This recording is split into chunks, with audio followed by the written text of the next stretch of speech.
Now, the pandemic has cut across all political boundaries. Over the last few weeks, at times we focused on the UP administration, where there is a BJP government and how they might be hiding the real death numbers. Now the Rajasthan government, which is Congress ruled, also finds itself under the scanner, because the mortality figures on the ground are telling a very different story to what the Rajasthan government claims. Maushmi Singh brings you tonight's Get Real India story from a Rajasthan village where COVID patients are declared negative on their death certificates. Take a look.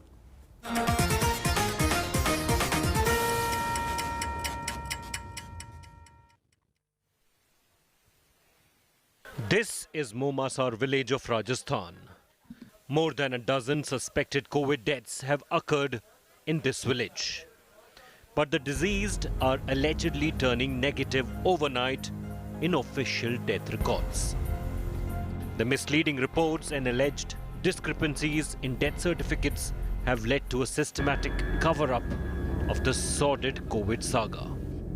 गांव की जो ज़मीनी हकीकत है वो बेहद ख़राब है। जो सरकारी आंकड़े मौत के बता रहे हैं कोरोना से, उससे कहीं ज़्यादा हुई है। जो पॉजिटिव पेशेंट भर्ती किए गए कोरोना के, उनकी जब डेथ होती है तो उनका डेथ सर्टिफिकेट में वो नेगेटिव लिख के देते हैं, इसलिए वो आंकड़े कम बता रहे हैं। What is alarming is that despite the surge in positivity rate, testing has fallen drastically at the health center. Only 150 patients were tested in a month at the community health center that caters to 4 villages. ठीक से जांच नहीं हो रही है। सबसे पहले यहाँ पर जांच की गई थी, 119 लोगों की जांच की गई थी, उनमें से 30 लोग पॉजिटिव आए थे। उसके बाद में ऊपर से दबाव बता रहे हैं डॉक्टर लोग कि मतलब यहाँ पर ज़्यादा जांच करेंगे तो ज़्यादा पॉजिटिव आएंगे, इसलिए कम जांच कर रहे हैं। उसके बाद में 30, 35, 34, 19, 22 ऐसे जांच करते हैं, सही तरीके से जांच नहीं कर रहे। Villagers have protested against the low testing time and again, but to no avail. While villagers are claiming more than 20 COVID deaths, official records show only 3. This death certificate bears testimony to the alleged discrepancy. पहले दिन तो बीकानेर में पर्ची देने के 72 घंटे में आपकी रिपोर्ट आ जाएगी। हम घर पर आ गए, घर आता ही घर वाला बोले कि भाई आप हॉस्पिटल जांच करा लो। 8 में जांच करवाई, जांच करवाने के बाद में देखिए भाई 1% पॉजिटिव है। उसकी सांस को लगा दिया ऑक्सीजन, दूसरे दिन 5 तारीख को खत्म हो गई। बाद में पूछे भाई मेरे भाई पॉजिटिव रिपोर्ट में आया हुआ है, उनका वो पैक करना नहीं, उसकी नेगेटिव रिपोर्ट है। मैं ये कागज दिखा के आया था कि इनकी तो 72 घंटे में ये रिपोर्ट आई है, नेगेटिव है, इसको आप खुली ले जा सकते हो। An ex-serviceman, Bikram Chand, fell sick and was rushed to Bikaner Hospital. In hospital records, he shown COVID positive on 4th of May.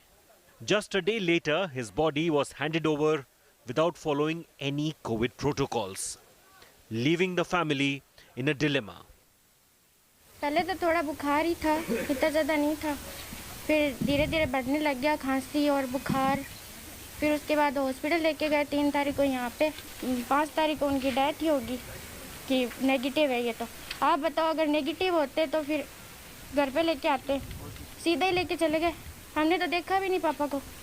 और दूसरी बात, कोरोना का होता है तो फिर सभी पैक होके उसके बाद में उनका अंतिम संस्कार होता है।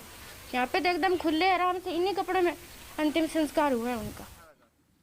The doctors at the community health center reiterate that COVID deaths are few. नहीं, इस तरह का तो जानकारी में नहीं है मेरे 20-25 का। तो जो ऑफिशियल मेरे पास सूचना आती है या वो आती है उसके आधार पर है। उसके आधार पे कितने हैं? उसके आधार पर जैसे 3 तो ऑफिशियल डेथ है उसमें, और जो 4 है उसमें केवल निमोनिया और इस तरह का है, जो उसमें कोविड का नहीं है। Pots turned upside down outside houses bear testimony to the mortality figures that disappear in government records. The real picture could be more scarier and the scale more horrifying and bigger. The Rajasthan government would do better to adopt a more honest approach to register COVID deaths and give a more respectable farewell to the dead. With video journalist Satya Rotre, this is Maushmi Singh in Dungargarh for India.